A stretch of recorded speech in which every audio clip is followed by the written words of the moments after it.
El cuerpo le hace El cuerpo le hace el cuerpo. A ver, vamos a ver.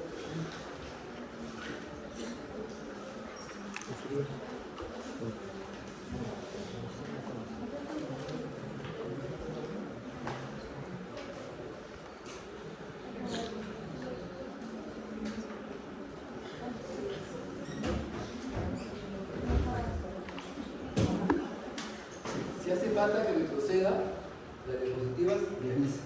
¿Ya? No pasa nada. Farmacovigilancia es básicamente como un fármaco, cuál es el lugar que tiene en la terapéutica. Farmacovigilancia es lo que yo estoy buscando como médico y cambiar en el paciente para que éste se pueda mejorar con la patología que motivó la indicación médica. ¿De acuerdo? Entonces, estudia el mecanismo de acción de las drogas, miren, efectos bioquímicos, fisiológicos o directamente farmacológicos que se desarrollan, sabiendo de que este mecanismo o esta acción la hace por la droga o sus metabolitos. Lo conversamos en el seminario. ¿Cuál es más potente, la morfina o sus metabolitos? ¿Cuál es? El glucónido 6, ¿cierto? Es el más potente que la morfina. Entonces, algunas drogas pueden que sean las más potentes o ellas. Los fármacos alteran esto de acá, miren, la síntesis, el almacenamiento, la liberación, el transporte, el metabolismo de los endógenos, como también neurotransmisores de hormonas, ¿de acuerdo? Entonces, tienen varias actividades y algunas son tan inaparentes o toman más tiempo que en el centro no se pueden notar. Esta es la modificación que estamos buscando. Yo busco esa respuesta y quiero observar. Algunos son inmediatos, como los que actúan en los sistemas simpáticos parasimpáticos, y algunos son mucho más duraderos y sobre todo diferidos, sobre todo cuando actúan en lo que son ácidos nucleicos. Un ejemplo,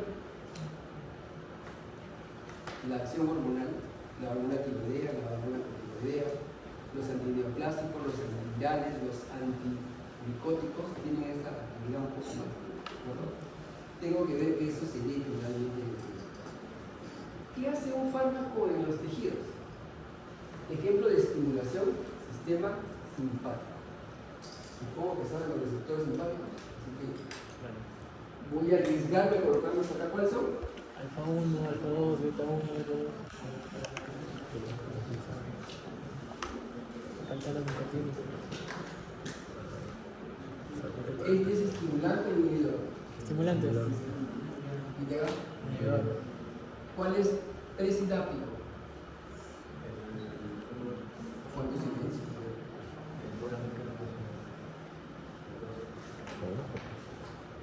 Se liberan a todos acá en la endosis sináptica y actúan por sinápticos. ¿Cuál es presidápico? Que disminuye la liberación de noradrenalina. El alfa 2. Beta 1 se da en el corazón, ¿se acuerdan? ¿Está? Beta 2, ¿dónde se da? En el muscular, muy bien, aumenta el flujo sanguíneo de músculos. ¿Dónde más? En el pulmón. Beta 3, en el tejido adiposo y algunos granulocitos. Entonces, si tenemos en cuenta eso, y yo estimulo una función, tiene que ver con receptores que vienen más allá. Puede también que la deprima. ¿Ha usado en biología algún depresor beta 1?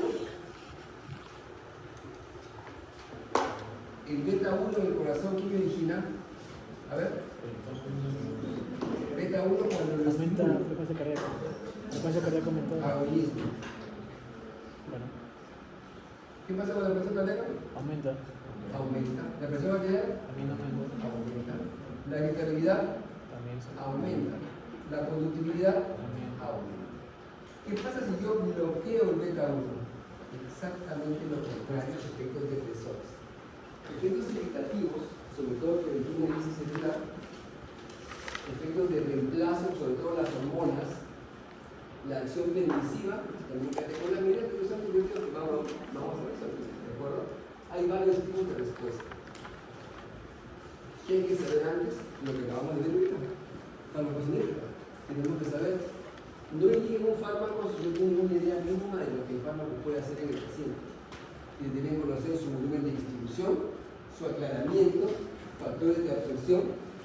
Aclaramiento como absorción te dan biodisponibilidad, ¿de acuerdo? Y el volumen de distribución con el tratamiento tendrá la vida media de causa. Conociendo eso es que yo consigo un efecto farmacológico.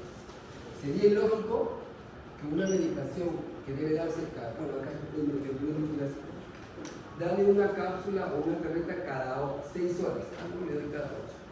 Estás contra la salida de la. O le doy cada 12, pensando en que estoy ahorrando, mentira, estás que vas contra eso y el efecto no se va a notar, ¿de acuerdo? Entonces hay que respetar, porque cada droga tiene estos campos y todo no se ve bien. Previo a hablar de farmacodinámica, esto debe estar muy claro. Miren, droga prescrita, droga administrada, aquí puede haber faltas de medicación, tanto con la dosis como con el tratamiento del paciente, la vía de administración, todo lo que hemos comentado en fármacos médicos. La dosis administrada tiene una característica: velocidad de absorción, tamaño corporal, los estudios que hemos hablado con ustedes, estudios corporales, la velocidad de excreción. ¿De acuerdo? De estos 5 factores depende cómo se concentra a donde yo quiero que se concentre. ¿De acuerdo? Si esto se cumple, se da el efecto farmacológico de manera adecuada. Esto es farmacocinética hasta acá, esto es farmacodinámica. Ahora, ¿qué es posología, doctora Cristina? ¿Por qué deben conocer esto? Y ustedes van a llegar, la parte final del curso es crear una buena posología.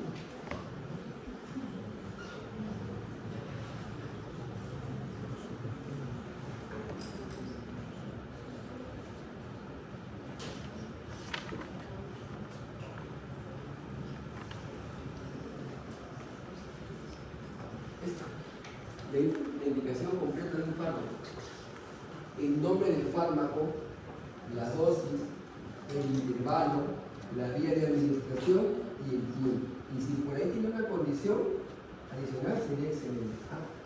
Pongan minutos. O 100 minutos. ¿De acuerdo? Esta es la posología, la indicación total del fármaco. Para eso me sirve todo eso que tengo que tocar. Esto es finalmente la conclusión de la diapositiva. Miren que hay fármacos que no son específicos, la mayoría no lo son, por si acaso. Así que puede que haya efectos deseables, que es lo que yo busco, no digo más sobre eso, y efectos indeseables muy serios, como efectos tóxicos y efectos colaterales, que son menos molestosos y sobre todo se esperan. ¿Han visto acá antihistamínicos? ¿Han visto acá medicación para alergia?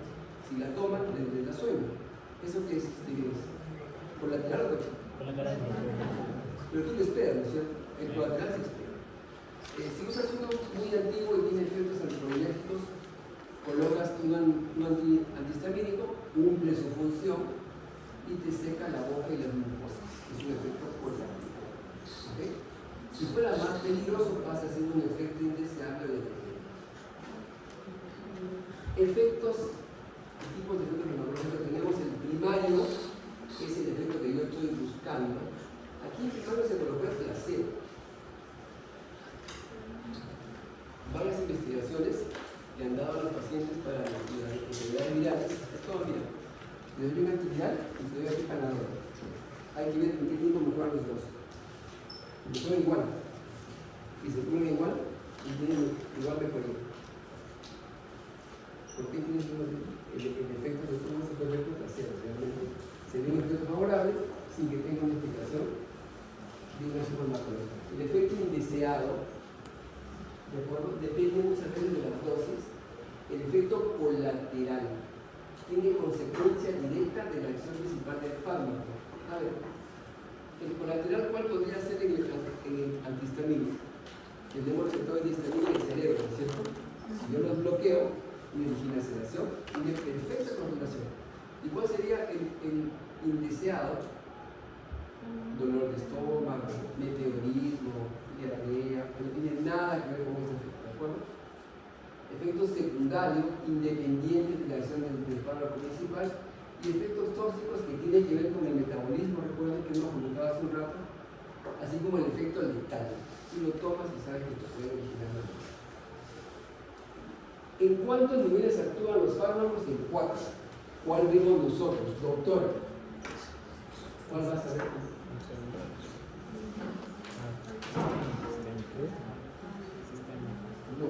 vas a ver que tienes toda la elección que hacer. ¿Cuál vas a ver? Da su práctica de decir. PF, por eso tú vas a ver. Básicamente eso tenemos. ¿Cuál es la diferencia? A ver, Quispe va a la farmacia conmigo, doctor. Médicamente para la persona que se la vende y te venden uno porque sabe que baja la presión. Pero no sabe cómo.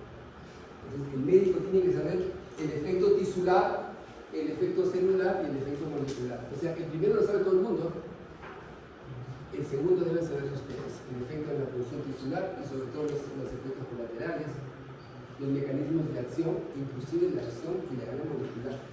Eso no lo saben más que ustedes. Entonces tienen que ver la diferencia. Porque todo el mundo ve esto, cualquiera. En cambio, lo de acá tienen ustedes que saber. Esa es la gran diferencia que tenemos con otra gente que indica fármacos. A ver, el estudio de una molécula que actúa en otra molécula que da una respuesta. Hay que recurrir a la biofase que acabamos de comentar, los receptores y la curva dosis respuesta. Ustedes ya han visto en su seminario, me parece, agonistas, ¿cierto? ¿Todos? ¿Antagonistas también todos? ¿Tema favorito acá de Grace? ¿Agonistas y antagonistas? ¿Tema favorito de Grace? ¿Agonistas y antagonistas? Sí, tienen la perfecto. Ahí tienen ustedes tienen farmacodosis. ¿Por qué hay que colocar eso siempre antes? Porque no hay una indicación de drogas que no tenga una correlación. Si no conoces el fármaco, mejor no lo usen. Sale cualquier cosa. Si conocen el fármaco, la dosis, la concentración en grupos biológicos y en la biofase que acabamos de comentar, en efecto se va a dar. Ahí están las variables farmacodinámicas. ¿De acuerdo? Si no conocen farmacocinética, no se leen, conozcan bien el fármaco. Como ya digo, no deben conocer. Antiinflamatorios tenemos ahorita 22 en el mercado. ¿Cuántos deben conocer? 4. Pero bien. Antibióticos para la infección tenemos en el mercado ahorita 18. ¿Cuántos deben conocer? 4 o 5. Pero bien. No deben conocer varios de manera así muy. Porque lo dejó la doctora Arana o la doctora X y Z no lo conoce. Conocen el fármaco y eso se va a cumplir. ¿De acuerdo? También esto lo hemos visto en la clase pasada. Justamente ahora se pone a este nivel. ¿Esto cómo se llama?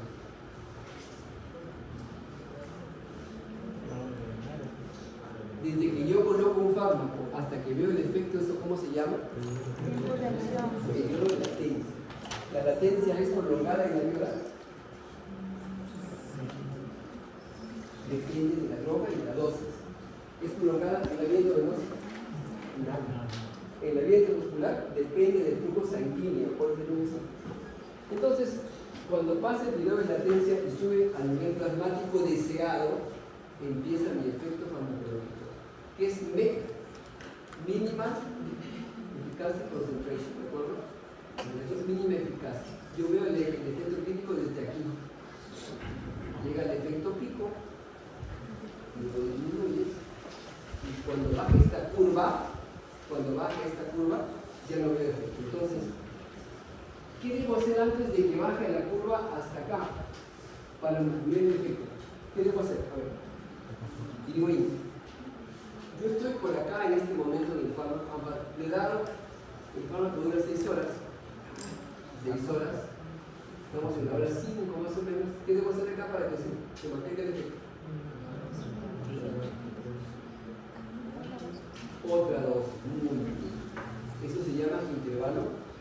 Entonces, tenemos acá el efecto adverso, la organización deseada, el efecto pico y la ventana terapéutica. Miren que todavía no vemos el efecto tóxico.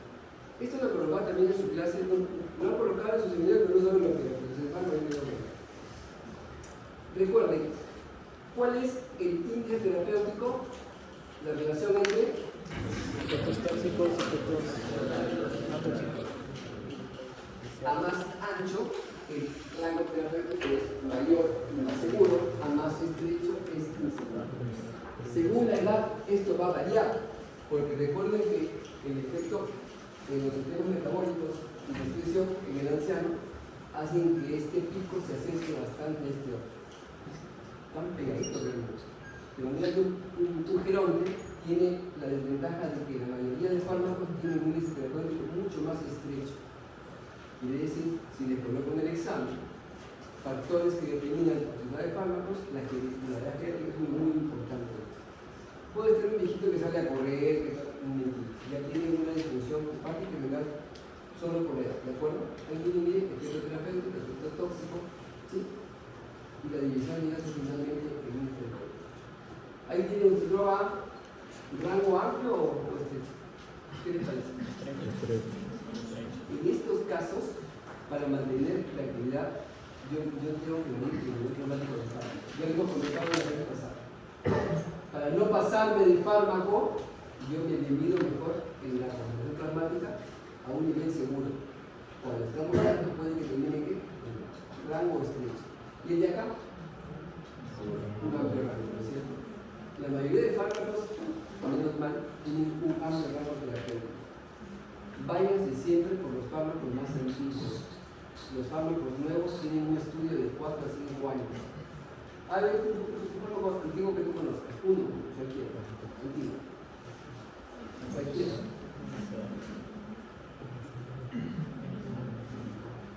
¿Cuántos años tiene estudiado el estudiado 14 años? ¿Cuántos ha estudiado el Celecoxib?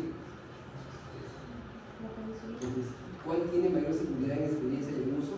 Hasta hoy la gente usa ibuprofeno, ¿sí? No es que lo haya botado a la basura, ten cuidado porque puede que sean los más seguros y estos no sean los más seguros del caso. ¿Qué es un receptor farmacológico? Es una proteína, una molécula en general. ¿Dónde están los receptores? ¿En qué parte de la célula? Sobre todo ahí. Pero también tenemos en las mitocondrias, en ácidos nucleicos, y tenemos también dentro de los glucósidos. Son capaces de interactuar con los fármacos selectivamente, generando como consecuencia una modificación en la función celular. Un receptor tiene una composición bastante interesante. Vamos a ver cuál es la teoría de esto. La interacción del fármaco con el receptor es la base del mecanismo de activación farmacológica. Cuando se une, determina una relación cuantitativa. ¿De acuerdo? En la práctica, ¿qué fue esta? Droga más receptor. ¿Qué pasaba? ¿Esto cómo se llama? Agonista. ¿Esto cómo se llama? Agonista parcial. ¿Esto cómo se llama? Antagonista. Los receptores son responsables de la selectividad de la actividad de un fármaco, mediante acciones de fármacos agonistas y antagonistas. La mayoría son polipéptidos y tienen cargas eléctricas. Aquí tiene un receptor nicotínico. El receptor nicotínico que tenemos aquí tiene subunidades que son esas que son rojas. ¿De acuerdo? Tiene dominios y tiene microdominios. Es bien complejo el receptor. En este caso es el polimétrico. El canal iónico puede estar abierto, como acá, cuando ha sido activado, o puede estar cerrado. Los fármacos que abren y cierran canales iónicos, ¿cómo se llaman? ¿Aún no lo he estudiado? ¿Cómo se llama? Actúan rápido. Fármacos que actúan en canales iónicos y los abren o los cierran. Se llaman ionotrópicos. ¿De acuerdo? ¿Está medido vosotros? Ahí tienen ustedes los receptores que tenemos que estudiar nosotros en cada una de las drogas, ¿no? Tenemos canales iónicos, tenemos un sistema de proteína que es llamada también fármacos metabotrópicos, ¿de acuerdo? Ahí está la contraparte. Este tiene una más larga tarea de procesamiento, activando la heliciclasa, la proteína G. Miren, el canal iónico se abre y se acabó. El efecto se da a veces en milisegundos. En cambio, la proteína G no. Tiene que activar el receptor, activar la proteína G, formar la heliciclasa, formar AMP cíclico y luego formar los efectos celulares. Luego tenemos las sinasas y las enzimas que van a actuar en la transcripción genética del ADN. Y también en las células que tienen receptores enzimáticos. Entonces, miren, todos ellos tienen una distinta velocidad de actuación y un distinto mecanismo de acción. ¿Qué es afinidad? ¿Se acuerdan? ¿Quién tiene afinidad? Los dos. Agonistas y antagonistas. Y célula, ¿de acuerdo? Agonista y antagonista. ¿Qué es eficacia? La capacidad de generar una respuesta, sea de bloqueo o sea de estimulación, ¿de acuerdo? ¿Qué es la actividad intrínseca? No hace falta que yo haga nada. Este receptor llega acá, este agonista, y desde que llega interactúa con el receptor, produce una respuesta. No hace falta nada de conexión. Actividad intrínseca de los fármacos es una actividad que se da luego de esta unión que estamos provocando en la película. ¿Y qué es la potencia? Ahí entra el agonismo. La capacidad de generar una respuesta que depende de la actividad, de la capacidad intrínseca y tiene relación también con la base. Solo un ejemplo, miren, los receptores, acá con alfa 1 y alfa 2, tenemos alfa 1A, alfa 1B, alfa 1C, alfa 2A, alfa 2B, alfa 2C, para que vean cuán complejo puede ser esto. Beta 1, beta 2, beta 3, beta 2 tenemos dos formas también. Entonces, cada uno de los receptores tiene una afinidad específica por una molécula de alfa. Ahora, por ejemplo, esto, ¿no? Mira, el receptor alfa 2A, ¿lo pueden ver? Acá arriba. El receptor está en el cerebro, ¿qué origina? Sedación. Si está en el corazón, ¿qué origina? ¿Okay? Si está en el vaso sanguíneo, ¿qué origina? Si está en el alveolo, ¿qué origina? Depende de dónde esté el receptor para que tengamos la actividad. Hace poco me estaban, la semana pasada, me decían, doctor, pero ¿por qué el alfa origina vasoconstricción, el alfa 1 y el alfa 2 vasodilatación? Tienen un territorio diferente. ¿Por qué el mismo receptor estimulado tiene actividades diferentes y contrarias? Porque los tejidos no responden lo mismo a la estimulación, ¿de acuerdo? Eso es lo que hemos estado viendo en el seminario y también hemos visto eso en la práctica. Agonista y antagonista comparten el receptor, ¿de acuerdo?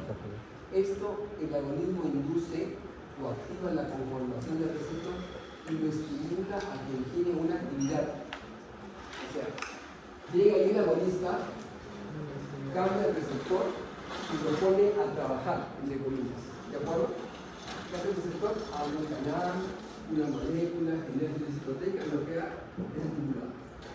¿Qué hace el antagonista? Básicamente bloquea el lugar y evita que el receptor se una.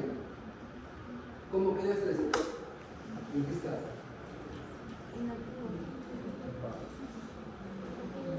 No, es otro estado.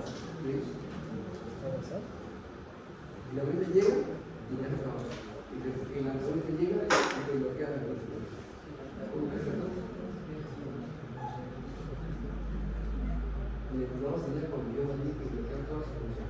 Pero ahí lo vamos a hacer utilizando el efecto de la agonista. ¿En qué estado queda? En glucosa. Si me negativo, lo hago con un agonista inverso. Entonces, por un lado, tenemos el antagonismo y el agonismo que tienen ese tipo de configuración, ¿de acuerdo? Cuando es el antagonismo del receptor, ¿cómo se llama? Cuando es en el mismo lugar, ¿cómo se llama? ¿Qué tipo de antagonismo? Agonista total, ahí lo pueden ver, lo vemos también en la parte. Agonista parcial, antagonista puro, estado de reposo, o sea, la actividad es cero. Alguien se levanta esta hora en serio. Es una alarma, ¿no es cierto? Agonista total, agonista parcial, respuesta 100%, respuesta menos de 100%, respuesta del puro es 0 y el inverso es menos 1, ¿de acuerdo? Aquí tenemos el agonista centrado a cuando actúa por la proteína G y cómo es que esta se va levantando en el tiempo, igual que lo que tenemos con la resina. Esto tiene que ver con la metodología. A ver ahí. El agonismo puede que sea alostérico, ¿no es cierto? A ver. Alguien me habló de esa diferencia en el laboratorio y se quiso pulir, pero creo que le salió mal. Cuénteme. A ver.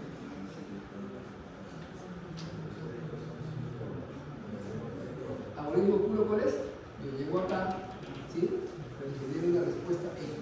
¿Está bien? Y los tengo. Llega a otro sitio. ¿Está bien?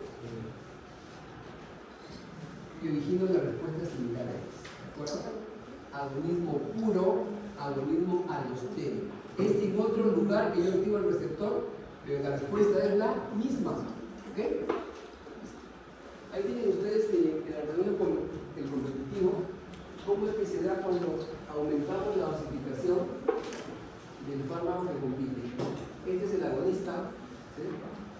Aumentamos la dosis del antagonista competitivo y vemos que la respuesta se va uniendo cada vez menor.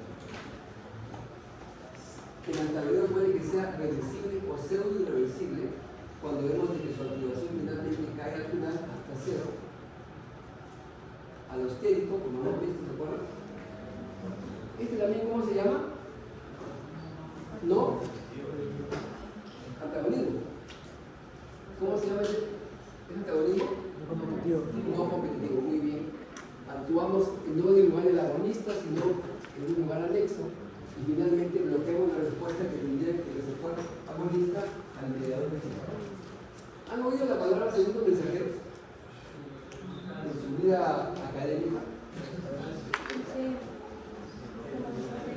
Tomemos el concepto de segundo mensajero.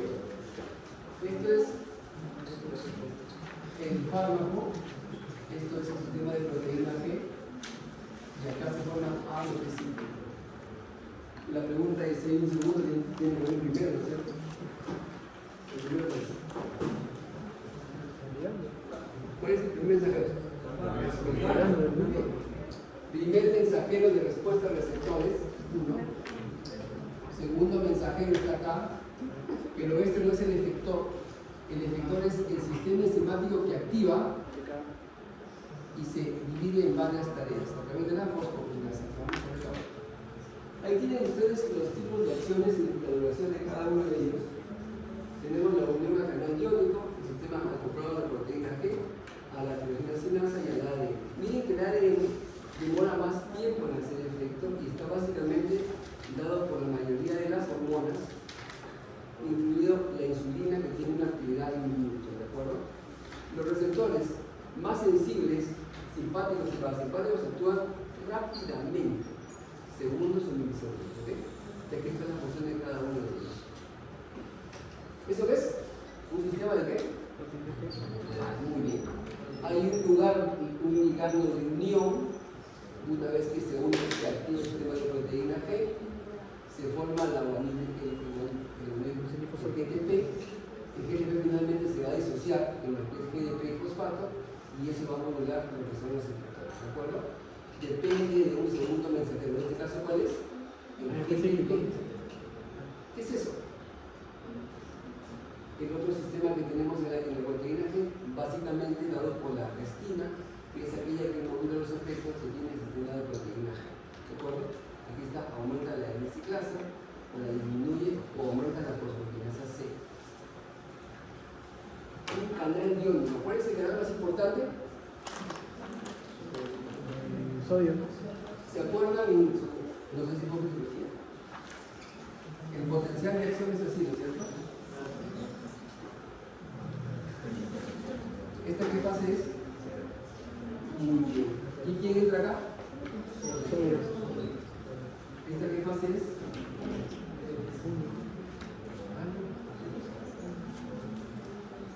Bueno, esa entrada rápida de sodio como que se detiene, ¿de acuerdo? ¿Esta qué fase es? ¿Quién entra acá? Sodio. Calcio. ¿Esta qué fase es? ¿Quién entra acá? Potasio.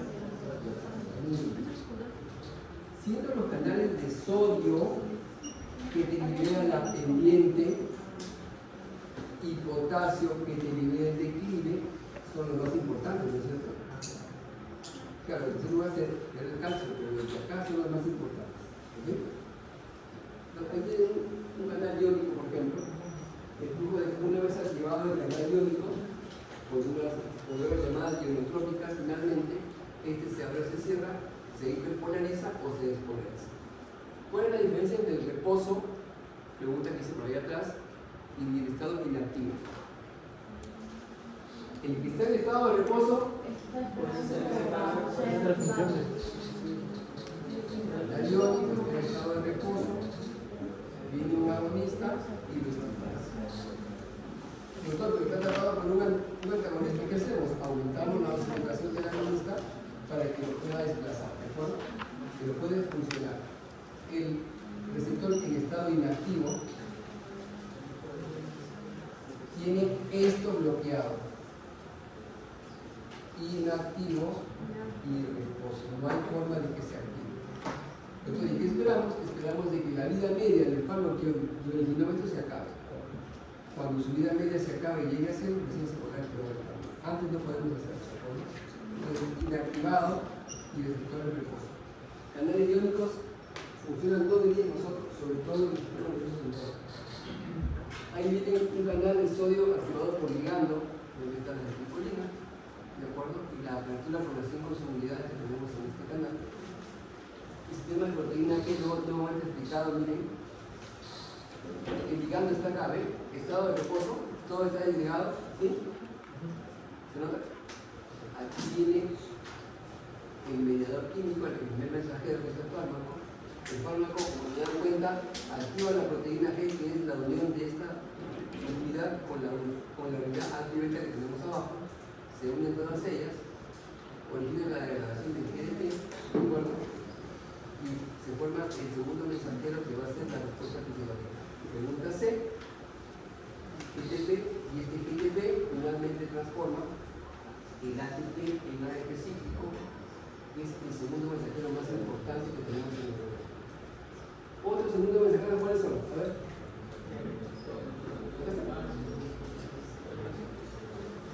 Tenemos el ADP cíclico, el GMP cíclico, tenemos GCP3, Inositrilfosfato.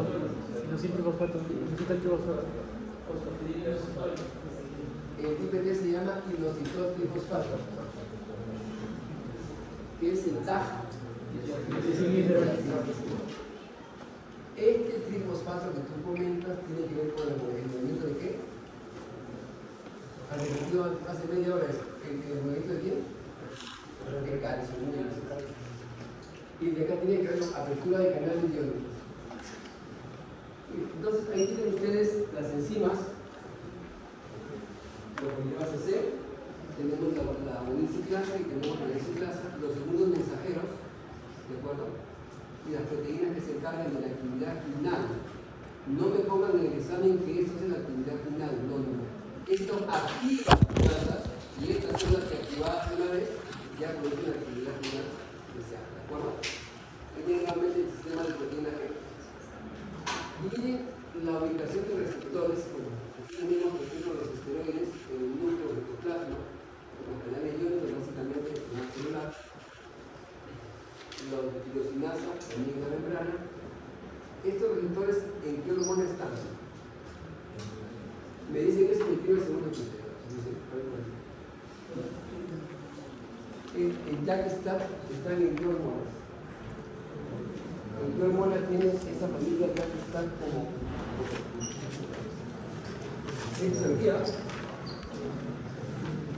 ¿Qué sistema hormonal tiene el JAK-STAT? Que son 4 subfamilias que activan finalmente las proteínas celulares. ¿Qué hormona es? La hormona de crecimiento. Lo pueden ver ahí en el sistema. También tenemos unidos a la proteína G, todos unidos, pero se dan cuenta de que la mayoría está en la masa celular. Por ende, los fármacos que lleguen acá tienen que ser posible de que la pase para que puedan actuar. ¿De qué depende el efecto farmacológico? ¿Cuánta droga libre tengo? 1. Receptores ocupados. resultados dependerá de la dosis. Dependerá de la dosis del fármaco. La intensidad del efecto. La cadena molecular se actúa en el túnel con el corazón. Queda cinética de recambio de receptores. Eso lo comenté en la práctica, ¿se acuerdan? ¿Qué es este concepto de acá? ¿Qué pasaba cuando un receptor estaba montado y ¿qué pasaba? Y se llama especificidad. No regular. Entonces, este receptor que está en el mar celular, ¿qué hacía? ¿Se movía?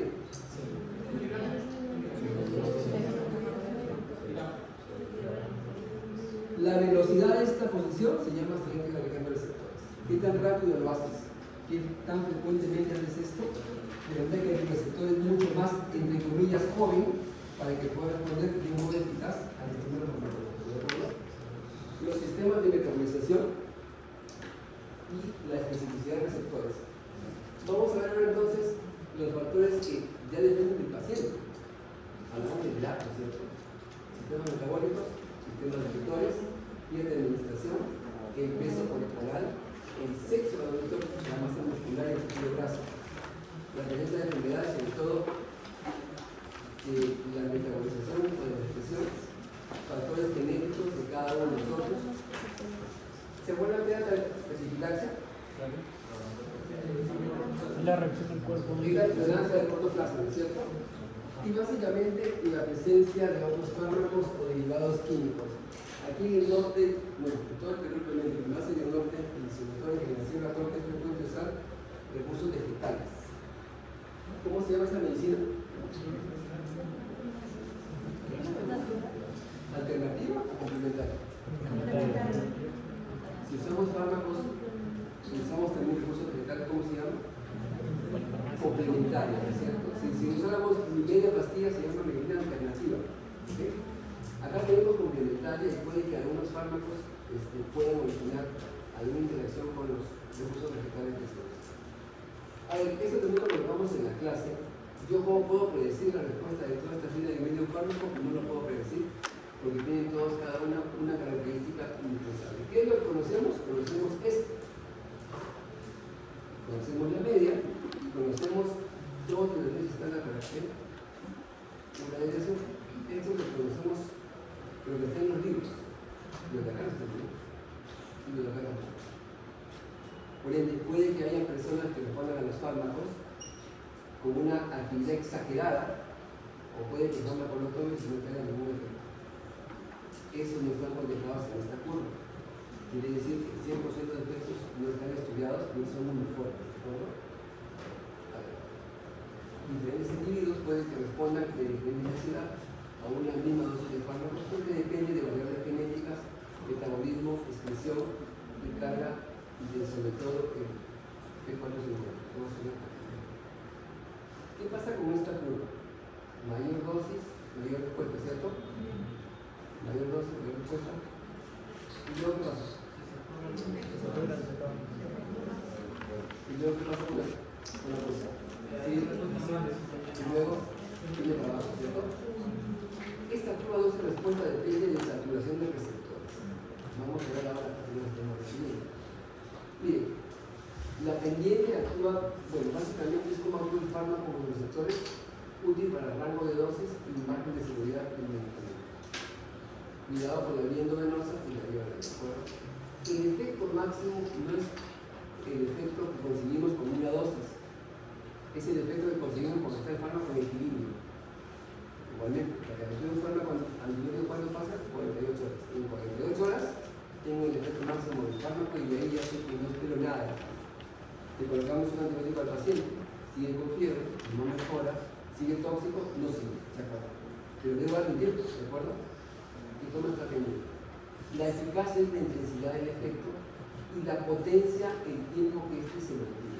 Mire, entonces he querido evaluar el efecto del fármaco. El más potente es el que a menor dosis provoca igual efecto hombre. Fármacos para hipertensión arterial, tenemos enalapril 10 miligramos,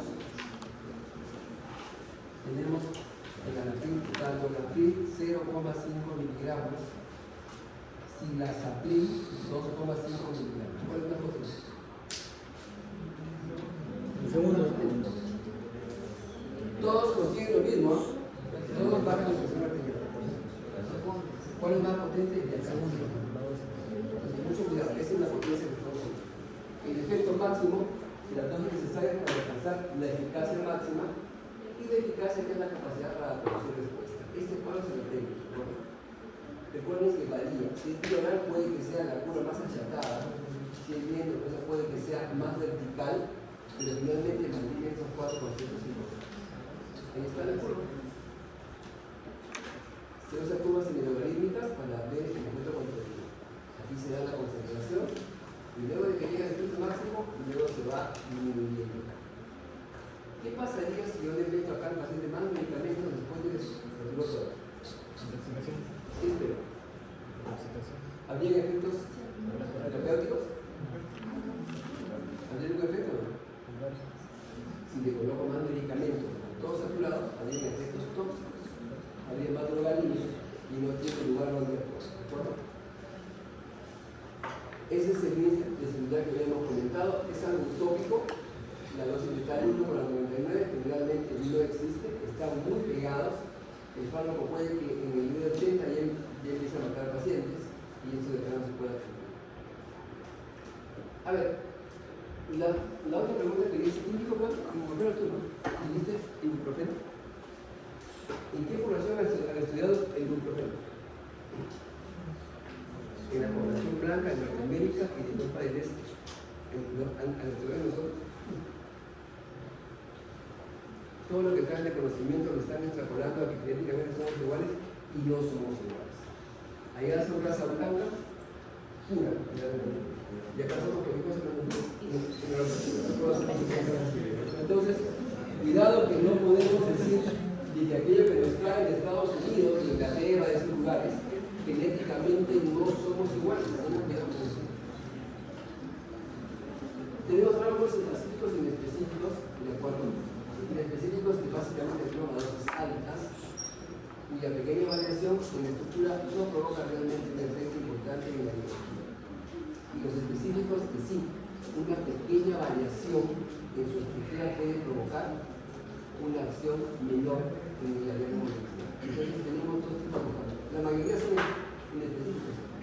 No crean que actúan solo en el tejido que no damos, pero también actúan en los otros tejidos.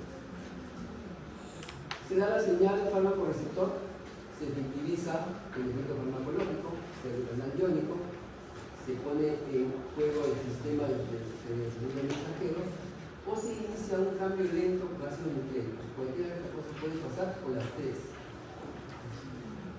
¿Cuál es un agonista total? El rojo y el amarillo. ¿Cuál es la diferencia de los dos? El rojo no es potente. El rojo es más Potente. y acá tenemos el azul, que es un agonista parcial, ¿no es cierto? Ahí tiene agonista total, agonista parcial, agonista competitivo, agonista inverso. Este inverso está inactivando el receptor. El de acá está en reposo y el de acá está con una activación diferenciada.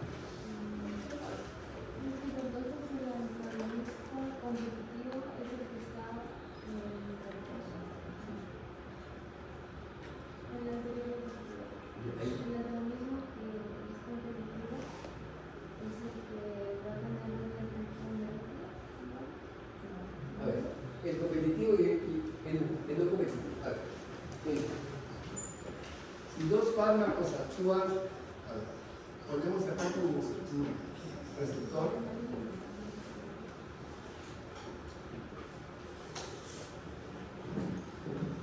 Compite, ¿no es cierto? Uno.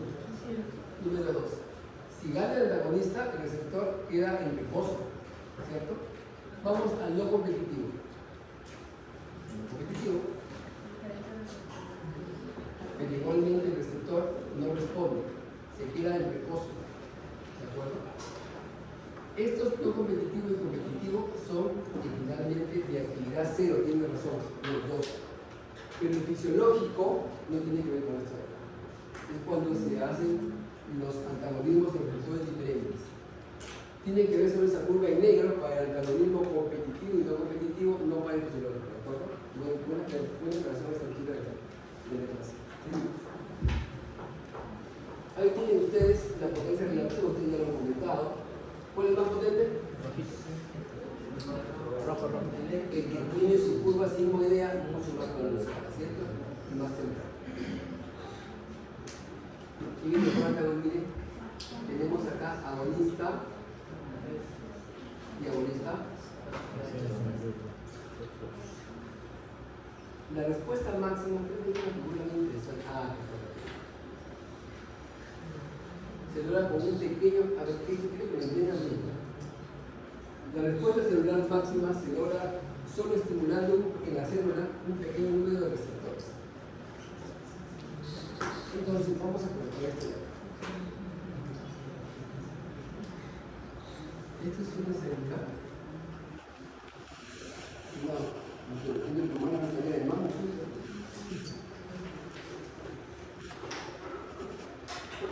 Tiene proteína segura. Una célula y acá tenemos sus receptores, ¿de acuerdo? 1, 2, 3, 4, 5, 6, 7 receptores. Y mi curva. Yo ocupo estos tres receptores y si soy un agonista puro, mi respuesta va a ser 100%, ¿cierto? ¿Hasta ahí todo claro? ¿Sí? Yo ocupo un agonista parcial. Estos receptores, mi respuesta va a ser ahí. ¿Hasta ahí está claro? ¿Qué pasa si yo ocupo más receptores? ¿Puedo acumular? ¿Cómo se llaman estos receptores? ¿Cómo se llaman? Puede que yo consiga una mayor respuesta celular. Tengo que sí, receptores de reserva, o también llamados, así como digan a muchos de ustedes, en stand-by, ¿no es cierto? Que comienza la próxima semana. Si yo aumento la dosis, aumento la respuesta, curva, dosis, respuesta, ¿de acuerdo? Aumento la dosis del agonista, agarro hasta acá, aumento la dosis, agarro hasta acá, aumento la dosis, agarro todo, y cuando ya tenga todo bloqueado, ¿qué va a pasar? La curva se va a empezar a caer, ¿no es cierto? Cuando ocupé el máximo de receptores, he llegado acá. Después de eso, si sigo acumulando dosis, entra lo que se llama el efecto de acuerdo? Y el receptor estimulado con mayor dosis ya no responde igual, por el contrario, responde menos, y por eso es que la curva no se ve por la pizarra. La curva, aumento dosis, que es aumento de receptores ocupados. Y cuando ocupo todo, ¿qué sucede? Tu curva llega al equilibrio y luego esto lo da lentamente. Ya tu receptor estimulado va a responder bien. No puede ser una curva eterna porque finalmente estos receptores responden disminuyendo su sensibilidad que ya hemos comentado hace un rato, ¿de acuerdo? Entonces, recuerden, el receptor que tenemos ocupado, el receptor de reserva o el stand-by y la respuesta que tenemos en los receptores cuando nosotros estimulamos de manera progresiva. Receptores de reserva y se llama agonismo total o simplemente agonismo. La respuesta cuando ocupamos los mismos receptores con el parcial, aquí están bien. Agonista A, agonista B. Tiene respuestas diferentes, de hecho. Este es un total y este es básicamente un parcial. El parcial, para que logre la respuesta del total, ¿podrá estimular más receptores? Sí, pero no va a llegar al 100%, aunque ocupe más de la cantidad que hemos colocado ya. En relación del fármaco con un receptor, cuando tiene una respuesta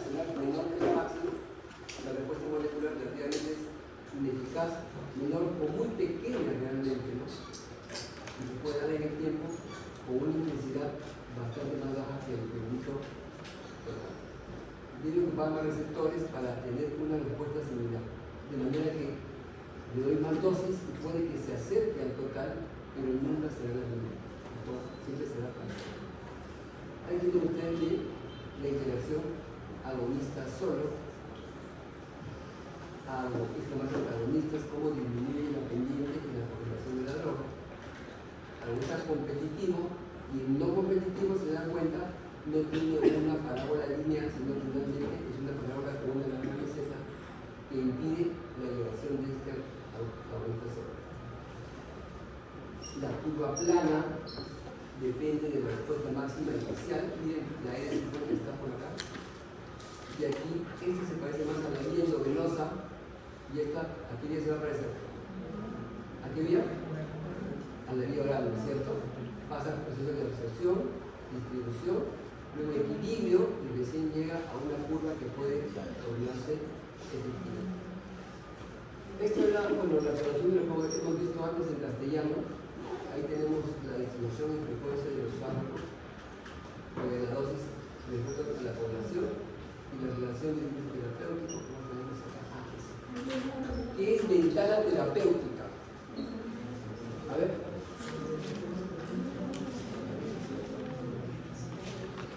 ¿Qué es ventana terapéutica?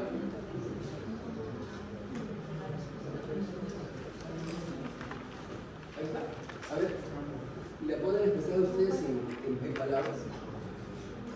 Ventana terapéutica. Esa es la ventana.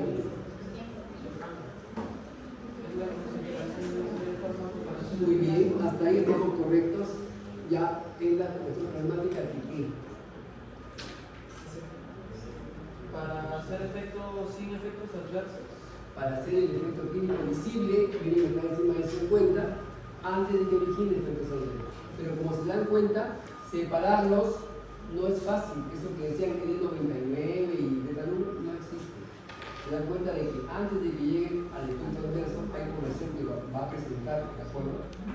Esta es la condición a mayor dosis, en todo caso, y menor concentración, dependiendo del paciente, puede que yo tenga efectos adversos. ¿Okay? Esa es la dosis del fármaco y la medición en casa. Ya vimos esto de acá, esto se dio en el examen también, en el seminario, cómo es que los receptores pueden desensibilizarse y cómo también pueden incrementar, de acuerdo, así que tener cuidado con esto de acá. Sobre todo se da ambos en el sistema adrenérgico, con el uso de catecolaminas y con unos bloqueantes de las catecolaminas. Otra. Esto se da en la parte de lo que es la inducción personal y también la respuesta farmacológica. Con la terminar. Los receptores adrenérgicos regulan a sus receptores alfa 1, alfa 2, beta 1, beta 2. Esa regulación del sistema de receptores, por ello se llama regulación homoespecífica. Pero también este sistema regula la estimulación de los receptores histaminérgicos, pero no son de la misma histamina. Se llama entonces la regulación heteroespecífica, ¿de acuerdo? Que son las más importantes que se dan sobre todo en el que se chocan al final. Homoespecífica, la misma cantidad de receptores, y hetero, aquella que tiene otra familia inversa que no son las mismas que han generado su estimulación. ¿Se acabó? Por favor, preguntas, dudas, conversaciones.